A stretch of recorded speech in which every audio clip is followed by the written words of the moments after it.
Hello, traders. FX Pip Collector here. Today is Monday, July 28th, and this is my analysis for the pound yen, and we're starting off on the 4-hour time frame. So the pound yen, we have to keep in mind that the weekly time frame is up, and there's always a chance that the weekly time frame trend just continues up. But technically, the daily market flow has turned down, and because of that, I am looking at this very overlapping price action is likely a possible pullback to this move down.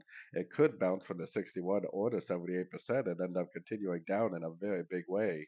So going down to the 1-hour time frame, I'm watching my fib levels very closely. It actually looks like it's pushing beyond the 61%.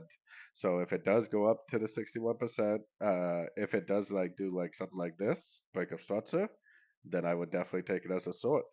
If it ends up pushing up to the 78% and doing that, then that would be the sort I would look for. At this point, because it's pushing beyond the 61, I think it's going to go up and grab the liquidity that is obviously sitting up here.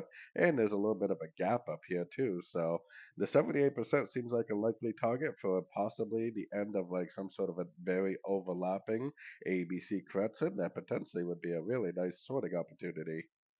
So anyways, don't forget to check out my website, fxpepcollector.com. And as always, thank you for watching and happy trading.